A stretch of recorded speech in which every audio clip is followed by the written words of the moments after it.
আমাদেরকে এই দৃশ্য কেন দেখতে হয় যে নরসিংদীতে আমাদের 15 বছর বয়সী একটা মেয়েকে প্রথমে গ্যাং রেপিং করা হচ্ছে, তারপর তার ইজ্জত আবরু এবং পরিবারের সম্মান বাঁচাতে না পেরে তার খালু বাড়ি যাওয়ার পথে তাকে অপহরণ করে তাকে হত্যা করা হচ্ছে, এবং সেটা নিয়ে কোনো আলোচনা হবে না। আলোচনা হবে আমরা কে হেঁটে যাচ্ছি অথবা কে গাড়িতে যাচ্ছি। এটা অত্যন্ত দুর্ভাগ্যজনক। এটা বক্তব্যের সাথে শুধু সাংঘর্ষিক নয়, এটা 18 কোটি মানুষের সাথে প্রতারণা করার শামিল। এটা জুলাই যোদ্ধাদের প্রতি প্রতারণা, বিশ্বাসঘাতকতার শামিল। মনে রাখতে হবে এই জাতি স্লোগান তুলেছিল উই ওয়ান্ট জাস্টিস।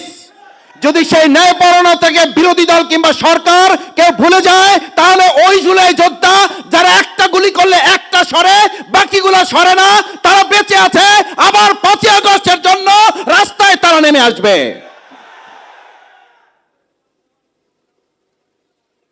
আমাদের মনে করার কোনো কারণ নাই 5ই আগস্ট হেলিকপ্টারে সবাই চলে গেছে। 5ই আগস্ট হেলিকপ্টারে যারা গেছে, যারা তাদেরকে যেতে বাধ্য করেছে, তারা এখনো এই বাংলাদেশে বেঁচে আছে। তারা কে হেঁটে গেছে অফিসে আর কে গাড়িতে গেছে এইটা দেখার জন্য নতুন বাংলাদেশ গড়ে তোলে নাই। তারা গড়ে তুলেছে আমাদের এই আমেনার সন্ত্রাসী নুরাকে 24 ঘন্টার মধ্যে গ্রেফতার না করতে পারলে প্রয়োজনে বিরোধী দলকে পরামর্শ দেব, রাস্তায় নেমে আমার এই আমেনা বেগমের হত্যাকারীদের গ্রেফতারে সরকারকে বাধ্য করতে হবে। বর্তমান বিরোধী দলকে গৃহপালিত বিরোধী দল মনে করে প্রথম যদি একটু হানিমুন ভাব মনে হয়, তাহলে এটাও সরকারকে মনে রাখতে হবে। বর্তমান বিরোধী দল 68 জন সংসদের সদস্য সম্মিলিত এবং তার সাথে আরো 6 জন। এই যে সম্মিলিত বিরোধী দল, এই বিরোধী দলকে গৃহপালিত কিংবা আপনাদের পরিচালিত বিরোধী দল মনে করার কোনো কারণ নাই, বরং এই বিরোধী দল হচ্ছে সেই বিরোধী দল যাদেরকে বরং মানুষ মনে করে ভোট দিয়েছিল এই বিরোধী দলকে, ভোট হাইজ্যাক করে নিয়ে যায় একটা সরকার গঠন করার ক্ষেত্রে ইঞ্জিনিয়ারিং করে এই ইঞ্জিনিয়ার ভাইদের ইঞ্জিনিয়ার পদবীর উপরে কলঙ্ক লেপন করা হয়েছে। ইঞ্জিনিয়ার শব্দটা ছিল সম্মানের, মর্যাদার। আমি এই কথাটা গাড়িতে আসতে আসতে ভাবছি যে আপনাদের সামনে শব্দটা উচ্চারণ করব কিনা। ইঞ্জিনিয়ার শব্দটা উচ্চারণ করলেই এখন আমাদের মধ্যে এক ধরনের নেতিবাচক প্রভাব তৈরি হয়, একটা ঘৃণার ভাব তৈরি হয়। ইঞ্জিনিয়ারিং শব্দটা তো ছিল আমাদের প্রকৌশলীরা দেশ, সমাজ, রাষ্ট্র, ভবন নির্মাণ, গোটা পৃথিবীর নীল নকশা, এগুলো বাস্তবায়নে, নকশা বাস্তবায়নে তারা সহযোগিতা করবেন। কিন্তু আমরা 2026 সালের 12ই ফেব্রুয়ারি দুপুরের পর, বিকালের পর, এমনকি সন্ধ্যা পর্যন্ত মানুষ ভোট যাদেরকে দিয়েছে 4:30 পর্যন্ত, সেই 4:30টার ভোট আমরা দেখলাম যে একটা শব্দ ব্যবহার করা হয়েছে। কি শব্দ? সেই শব্দের নাম হচ্ছে ইঞ্জিনিয়ারিং। অথচ সেই ইঞ্জিনিয়ার এখানে বসে আছেন। আমি আপনাদেরকে পরিষ্কার বলতে চাই, আপনাদের এই পদ পদবীর উপরে যারা কলঙ্ক লেপন করেছেন, আপনারা 18 কোটি মানুষকে সাথে নিয়ে এর বিরুদ্ধে তীব্র প্রতিবাদ গড়ে তুলে ভোট দিয়েছে এক জায়গায়, সরকার গঠন হয়েছে আর এক জায়গায়। এর পরিণতি অতি সত্বর জনগণ আরেকবার মানুষকে জবাব দেওয়ার জন্য প্রস্তুত থাকবে। কেউ সরকারি দলের বলা শুরু করেছেন, 2-1 মন্ত্রীও কথা বলতে শুরু করেছেন, কারণ তারা জানেন পবিত্র মাহে রমাজান, সংযত হওয়ার কথা, সংযম হওয়ার কথা। আমরা আগের সেই 17 বছর যে বক্তব্য শুনতাম, যদি আপনারা বেগুন না পান তাহলে মিষ্টি কুমড়া খান, যদি আপনারা এটা না পান তাহলে ওটা করেন। এখন বর্তমান বিদ্যুৎ মন্ত্রী অলরেডি রেসিপি দেওয়া শুরু করে দিয়েছে, বলছে ঋণের বোঝায় জর্জরিত হওয়ার চেয়ে অন্ধকারে থাকা ভালো। আমরা ধিক্কার জানাই, অন্ধকারে থাকার জন্যই দেশ 2024-এর 5ই আগস্ট আরেকবার স্বাধীন হয় নাই। যদি না পারেন দায়িত্ব ছেড়ে দেন, আমরা আলোকিত বাংলাদেশ করার জন্য সিদ্ধান্ত নিতে চাই। আপনারা লুটতরাজ করবেন, বেগম পাড়ায় আপনারা কানাডায় ঘর বাড়ি করে তুলবেন, সুযোগ সুবিধা ভোগ করবেন, আন্দোলন সংগ্রামে আপনাদের নামে একটা মামলা হবে না, আপনারা জেলখানায় যাবেন না, কোনো একটা রাষ্ট্রের প্রেসক্রিপশনে আপনারা মন্ত্রী হবেন, বাংলাদেশের মানুষকে অন্ধকারে রাখবেন, সেই বাংলাদেশ আর কল্পনা করার সুযোগ আপনাদের হাতে নাই। আমার ভাইয়েরা, নেতৃবৃন্দ বক্তব্য রাখবেন, শেষ করতে চাই। রাস্তাঘাটে রিক্সাওয়ালা, সম্মানিত শ্রমিকবৃন্দ পর্যন্ত আমাদেরকে এখন বলে, কয় স্যার, এই যারা মন্ত্রী হয়েছে এক অধিকাংশই তো 2024 সালের 5ই আগস্টের পর পর্যন্ত না, তারপরেও তো এরা আসার সময় 100 বার চিন্তা করছে আসবো না, আসবো না, আজকে না কালকে, কালকে না পরশু, পরশু না তরশু। এই আসা যাওয়ার মধ্যে যারা বাংলাদেশকে অনিরাপদ রেখে নিজে এবং নিজের পরিবারকে নিরাপদ রাখার স্বার্থ হাসিল করেছে, তারা এখনো তাদের স্বার্থ হাসিল করবে বলেই আমার আমেনার বিচার হয় না, আমার হাজারীবাগের সন্তানদের আসামিদের গ্রেপ্তার হয় না, আমার 6 বছর শিশুদের দোষীদের গ্রেপ্তার হয় না, কারণ তারা তাদের প্রটোকলের গাড়ি নিরাপদ করায় ব্যস্ত, তারা 18 কোটি মানুষের কথা ভাবে না।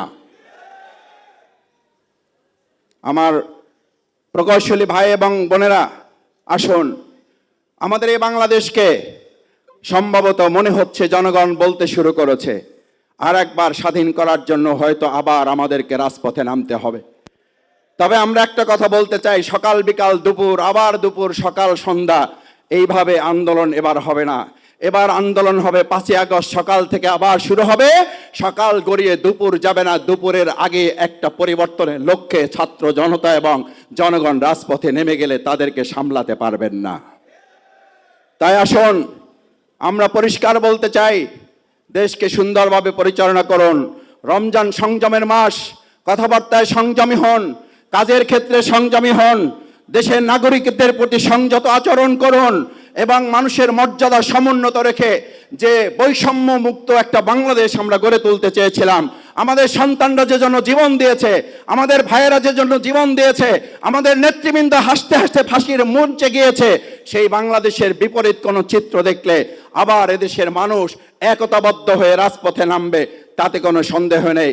তার আগেই যদি আপনারা সতর্ক হয়ে যান, তাহলে আপনাদের জন্য কল্যাণ, দেশবাসীর জন্য কল্যাণ। সেই কল্যাণের প্রত্যাশা করে সবাইকে ধন্যবাদ জানিয়ে আমার কথা শেষ করছি। আসসালামু আলাইকুম ওয়া রাহমাতুল্লাহ। আপনার ঘরে কোরআন পড়তে পারে আপনার যে কয়জন সন্তান, সবাইকে কোরআন খতম করতে বলুন। ঘরটাই যেন কোরআনে মুখরিত থাকে। সকালে কোরআন তেলাওয়াত, ভোরবেলা কোরআন তেলাওয়াত, ফজরের নামাজের পরে আবার কোরআন তেলাওয়াত, দুপুরে কোরআন তেলাওয়াত, সন্ধ্যা কোরআন তেলাওয়াত, ইশারের আগে কোরআন তেলাওয়াত, এশা থেকে ফিরে আবার কোরআন তেলাওয়াত। কোরআন কোরআন কোরআন, রমাদান হোক কোরআনময়।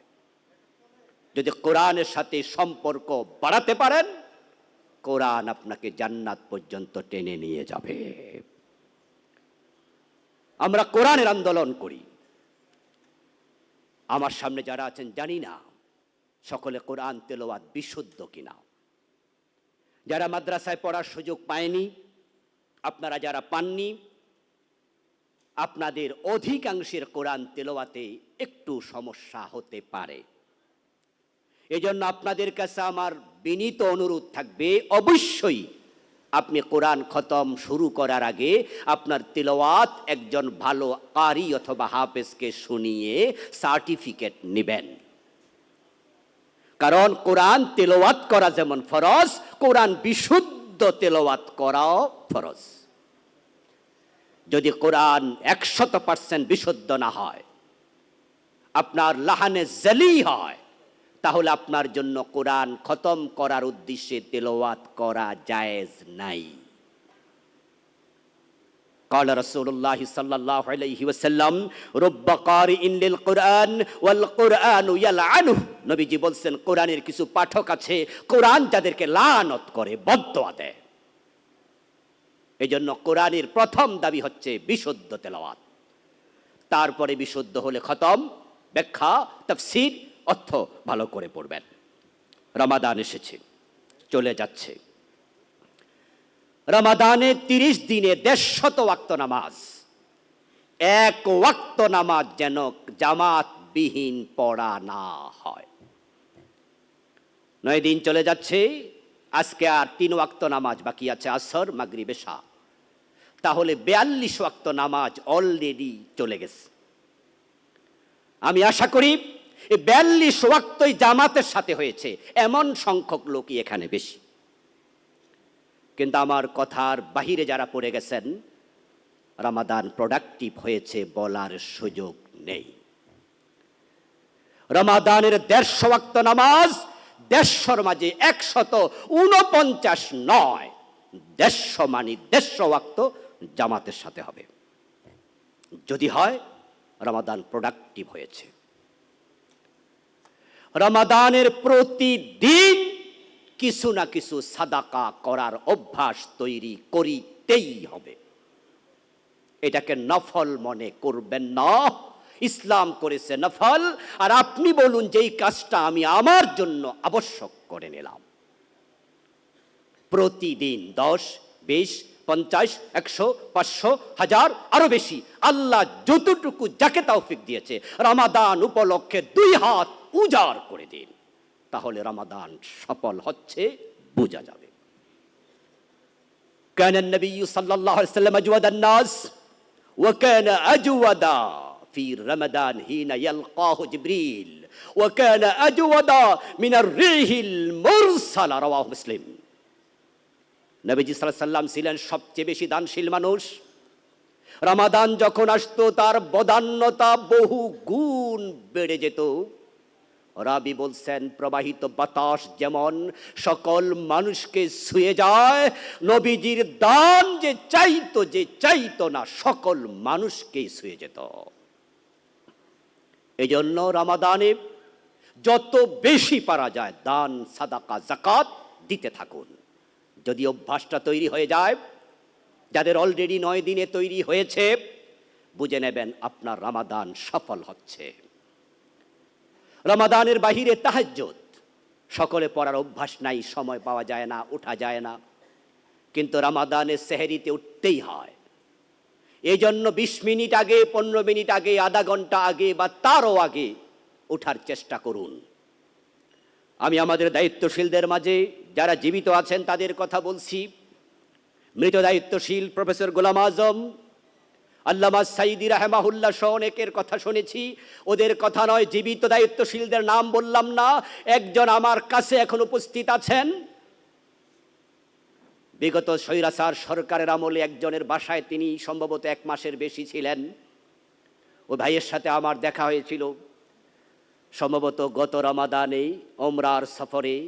উনি আমাকে বলেছিলেন যে আমি 1 মাস 1.5 মাস একদিন ওনাকে তাহাজ্জুদ কাজা করতে দেখিনি। বাংলাদেশ জামাত ইসলামী, ইসলামী ছাত্র শিবির এত জুলমের পরেও মাথা উঁচু করে দাঁড়িয়ে আছে আল্লাহর জাতীয় কিছু বান্দাদের বদৌলতে। এই রমাদানের 9 দিনে একদিনও তাহাজ্জুদ মিস হয় নাই। যদি এমন হয় তাহলে আপনার রমাদান সফল হচ্ছে। এই রমাদানে সুন্নাত, ফরজ, নাফিল যত বেশি পারেন ইবাদত ইবাদত ইবাদত। فأما من ثقلت موازينه فهو في عيشة راضية। আল্লাহ তাআলা হাশরের ময়দানে যখন আপনার আমল ওজন দেবেন, আর যখন দেখা যাবে আপনার নেক বেশি, নবীর সুপারিশও লাগবে না, আল্লাহ তাআলা সাথে সাথে জান্নাত দিয়ে দেবেন। আমরা জান্নাত পেয়ে সফল হতে চাই। এই জন্য প্রিয় দিনী ভাইয়েরা, রমাদানকে কেন্দ্র করে তালিকা করা দরকার। এই কাজ আমি করতে চাই এবং এই কাজগুলো মিস যেন না হয়, সতর্ক থাকা। আমার আলোচনার সময় শেষ দিকে আর সময় নিতে চাই না। আরেকটি কথা বলে শেষ করব, সেটা হচ্ছে আপনারা এখানে যারা আছেন অধিকাংশ সামর্থ্যবান। 1 মাসে 10 লাখ 20 লাখ টাকা কামাই করেন এমন ইঞ্জিনিয়ারও এখানে আছে। রমাদানের সম্ভব হলে একবার অবশ্যই উমরায় যাবেন, প্রতি রমাদানে উমরায় চলে যাবেন। قال رسول الله صلى الله عليه وسلم العمرة في رمضان تعدل حجة رواه مسلم। যে ব্যক্তি রমাদান মাসে উমরা করবে আল্লাহ তাআলা আমল নামায় একটা কবুল হজ পরিমাণ সওয়াব দিয়ে দেবেন। আল উমরাতু বাইনাল উমরাহ কাফারাতুন লিমা মাদা। লিমা ক্বাবলাহুমা। নবীজি বলছেন এক ওমরা করে আরেক ওমরা যদি করতে যায়, মাঝখানে 6 মাস 1 বছর, এই মাঝখানে সময়ে যে গুনাহ ছিল আল্লাহ তাআলা সব গুনাহ মাফ করে দেন। আল্লাহর ঘর কাবাতে এক ওয়াক্ত 1 রাকাত নামাজ পড়লে 1 লক্ষ রাকাতের সওয়াব হয় রমাদানের বাহিরেই। আর যখন রমাদানে ওমরায় যাবেন, আল্লাহর ঘরে নামাজ পড়বেন, 1 রাকাতে কি পরিমাণ সওয়াব হবে হয়তো এটা হিসাব করা যাবে না। এজন্য একটু আন্তরিকতা, ইচ্ছা এনাফ, কারণ টাকা তো আছে। আমরা আশা করব পরিকল্পিতভাবে রমাদানকে কাজে লাগিয়ে আমরা মুত্তাকি হতে পারবো, সফল হতে পারবো। আজকের এই ঘরে যেভাবে একসাথে বসে আছি, হে রব তুমি তোমার জান্নাতে আমাদেরকে একসাথে জায়গা করে দিও। আমিন। আসসালামু আলাইকুম ওয়া রাহমাতুল্লাহি ওয়া বারাকাতুহু।